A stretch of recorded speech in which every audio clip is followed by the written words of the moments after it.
मैं कहना चाहता हूँ वो थोड़ा सा यूं मुख्तलिफ है कि शायद मैं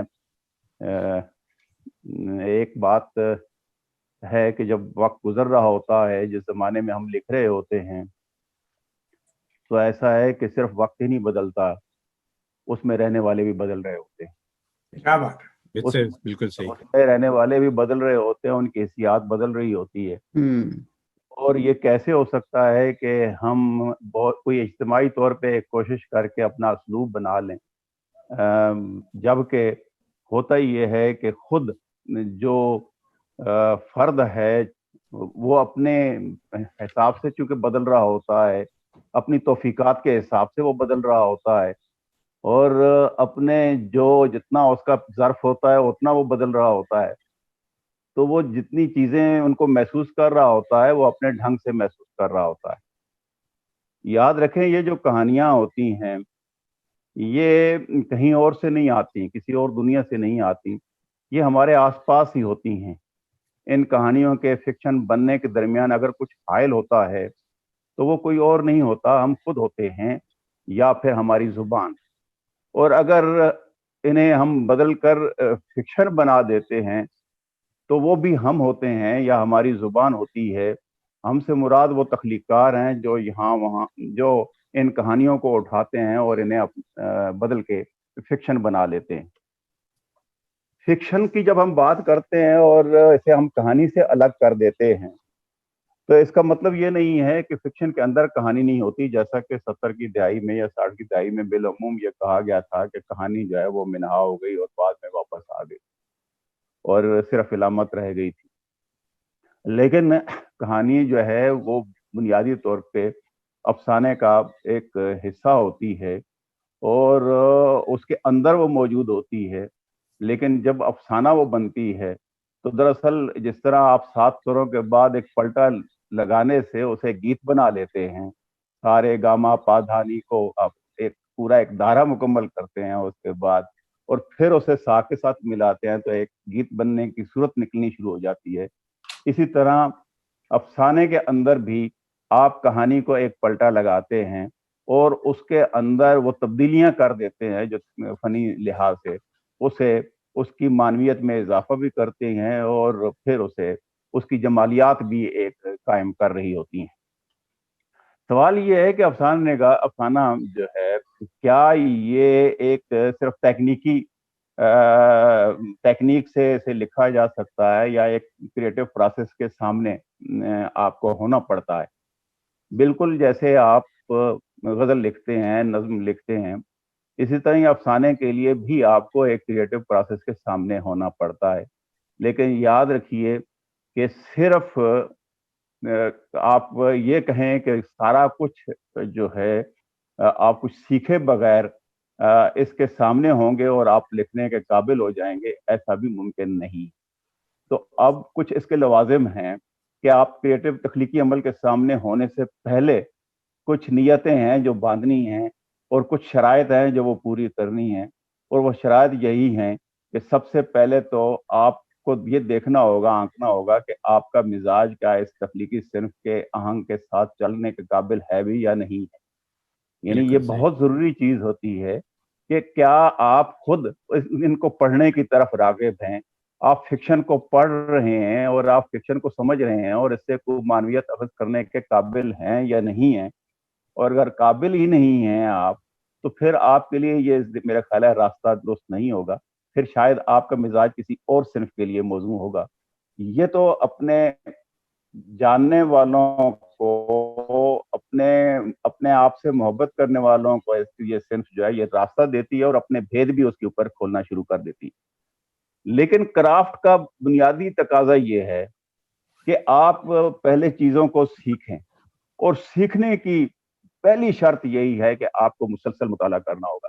जो कुछ इसमें इस फिल्म के अंदर लिखा जा चुका है, मुख्तलिफ अदवार में लिखा जा चुका है, उससे आपको पढ़ना होगा और बार बार पढ़ना होगा। किरदार कैसे काम करता है, माहौल को कैसे आपने दिखाना है, और फिर उसमें टाइम और स्पेस को कैसे ट्रीट करना है। ये चीजें वो हैं जिन्हें देखा जाना चाहिए। اور ظاہر ہے جب آپ پڑھ رہے ہوتے ہیں تو ساتھ ہی ساتھ زبان بھی آپ سیکھ رہے ہوتے ہیں، اور زبان کیسے لہجہ بدلتی ہے، کیسے اس کے اندر ایک ردم قائم ہوتا ہے، کیسے آپ لفظ استعمال کیے بغیر، بہت زیادہ لفظ استعمال کیے بغیر اس کے اندر ایک معنویت کی ایک اور طے بھی بچھا سکتے ہیں۔ تو یہ چیزیں آپ ظاہر ہے ساتھ ساتھ ہی زبان کے ساتھ سیکھیں گے، اور اس کی باریکیاں جو ہے وہ جب آپ کے سامنے آتی چلی جائیں گی تو آپ انہیں دیکھتے چلے جائیں گے۔ پھر یہ ہے کہ تجربہ اور مشاہدہ بنیادی چیز ہے ایک فکشن نگار کے لیے۔ زندگی کا تجربہ کیا ہے؟ زندگی کا تجربہ یہ ہے کہ آپ اپنے قریبی لوگوں سے جب مل رہے ہوتے ہیں تو کس سطح پہ، انسانی سطح پہ ان سے تعلق قائم کر رہے ہیں، یا ایک کاروباری سطح پہ ان کے ساتھ تعلق قائم کر رہے ہیں، جسے کہتے ہیں نا کہ جی آپ ایک بالکل اوپری سطح پہ آپ تعلق قائم کر رہے ہیں، یا ویسے تعلق قائم کر رہے ہیں کہ جب اسے دکھ ہوتا ہے تو آپ کو بھی دکھ ہوتا ہے، اسے تکلیف ہوتی ہے تو آپ کو بھی تکلیف ہوتی ہے۔ انسانی سطح پہ تعلق کا معنی یہی ہے کہ آپ کا ان کے ساتھ ایک ریلیشن شپ قائم ہوتا ہے، آپ کے اپنے عزیزوں کے ساتھ، آپ اپنے رشتہ داروں کے ساتھ، آپ گھر سے باہر نکلتے ہیں تو گلی کے لوگوں کے ساتھ، آپ کالج یونیورسٹی جاتے ہیں تو اپنے دوستوں کے ساتھ، احباب کے ساتھ، پھر آپ کا اس زمین کے ساتھ، پھر اپنے ملک کے ساتھ، پھر اپنے دنیا کے ساتھ، پھر ان مظلوم لوگوں کے ساتھ جن کے اوپر زندگی مشکل ہو گئی ہے، اور ان ظالموں کو بھی آپ پہچاننے لگتے ہیں جو اس زمین پر لوگوں کی زندگی سخت کر رہے ہیں۔ تو ظاہر ہے آپ کا ساتھ ہی ساتھ تجربہ اور مشاہدہ بنیادی طور پہ آپ کی اپنی شخصیت بھی بنا رہا ہوتا۔ ایک فکشن نگار کی شخصیت جب بنتی ہے تو پھر وہ اس قابل ہوتا ہے کہ وہ لکھ سکے۔ اس سے پہلے وہ جب لکھنے کی کوشش کرے گا تو اس کی ڈائریکشن ایسے ایک رخ پہ نہیں ہوگی، بالکل ایسے ہی جیسے آپ ایک لکھنا چاہتا ہے کوئی فرد اور وہ کہتا ہے جی میں کیلیگرافر بننا چاہتا ہوں، لیکن جب وہ قلم سنبھالتا ہے اور کاغذ کے اوپر لکھتا ہے تو اس کے شوشے، اس کے لکیر لائنیں، اس کے الف اور بے جب وہ لکھ رہا ہے تو اس کا ایک رخ نہیں بنتا، اور وہ کبھی اس کا ہاتھ دائیں طرف نکل جاتا ہے، کبھی بائیں طرف نکل جاتا ہے، تو پھر ظاہر ہے وہ جو جو لکھنا چاہتا ہے اس کی ڈائریکشن بھی ایک نہیں بنے گی، اور اس میں وہ خوبصورتی، وہ جمال نہیں آئے گا۔ تو یہ جس کی طرف ابھی رشید امجد صاحب اشارہ کر رہے تھے اسلوب کی، تو اسلوب یہ ہے کہ اسلوب تو دراصل آپ کے اپنے اسلوب حیات سے نکلتا ہے۔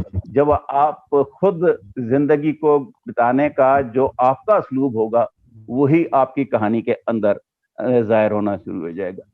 اچھا پھر یہ دیکھیے کہ اس کے کچھ اجزاء ترکیبی ہیں افسانے کے، اور افسانے کے اجزاء ترکیبی جو ہیں وہ یہ ہیں بالعموم جن کی طرف ہم بات کرتے ہیں کہ وہ اس کے اندر مختلف آپ دیکھتے ہیں، جیسے میں ایک دو چیزیں آپ کے تک مثلا آپ دیکھیے کہ سمجھنے کے لیے کہ اجزاء ترکیبی کیا ہے بہت آسان ہے کہ کردار کو آپ ایسا کر لیجئے کہ اس کے سامنے کون لکھ لیں، اور پھر اس کے بعد پلاٹ ہے، پلاٹ کا ذکر ابھی رشید امجد صاحب کر رہے تھے، اور وہ نیکوزوں کی مثال دے رہے تھے، لیکن بہت آسان ہے اسے سمجھنے کے لیے کہ آپ اس کے سامنے کس طرح لکھ لیں، اور اسی طرح زمان اور مکان ہے کہ کہاں اور کب اس کے سامنے آپ لکھ لیجئے، اور اسلوب ہے کیسے۔ یعنی آپ اگر ان چیزوں کو دیکھیں گے تو آپ یہ دیکھیں گے کون کس طرح کہاں کب کیا کر رہا ہے اور کس حج سے کر رہا ہے۔ یہ ایک جملہ ہے جس سے آپ کو سمجھ آ جائے گی کہ بنیادی طور پر ایک کہانی کے اندر یہ چیزیں کس طرح کام کر رہی ہوتی ہیں۔ لیکن یہ تو وہ چیزیں ہیں جو بظاہر سامنے نظر آ جاتی ہیں، اور یہ شاید ایک کہانی کے اندر بھی ہو سکتی ہیں، اور یہ شاید ایسی کہانی کے اندر بھی ہو سکتی ہیں جو افسانہ نہیں ہے، جسے ہم فکشن نہیں کہہ سکتے، محض کہانی کہہ سکتے ہیں۔ کہانی سے فکشن بنانے کا جو عمل ہے بنیادی طور پہ اس میں چیزیں، بہت ساری چیزیں، ان کی کیمسٹری بدل جاتی ہے، واقعات کی کیمسٹری بدل جاتی ہے۔ دیکھیے کہانی جب بھی بنتی ہے وہ واقعات کے مجموعے کا نام ہوتی ہے، اور واقعات کا مجموعہ کیا ہے؟ واقعات کا مجموعہ یہ ہے کہ ایک ہی ڈائریکشن میں ایک ہی جو سپیس ہے وہ طے کرتا ہے کچھ ڈیوریشن کے اندر، کچھ وقت کے اندر، تو پھر ایک واقعہ بنتا ہے، اور جو ہی وہ ڈائریکشن بدلتی ہے، اور مثلا الف سے بے تک گیا ہے تو یہ ایک واقعہ، اور بے سے جیم تک وہ جائے گا جب، تو وہ جا کے دوسرا واقعہ بن جائے گا، اور ان واقعات کو جوڑنے سے آپ ایک کہانی بن جائے گی جس کی کوئی معنویت قائم ہو جائے گی۔ لیکن افسانہ جو ہے بنیادی طور پر اس जो खाम मवाद है इस कहानी का, इसके अंदर से आपको एक जमालियाती अपनी जमालियात भी कायम कर रहा होता है और इसके अंदर अपनी मानवियत को एक से ज्यादा सतहों पे कायम कर रहा होता है। तो ये बुनियादी चीजें हैं जिनकी तरफ मैं ये समझता हूँ कि गौर होना चाहिए।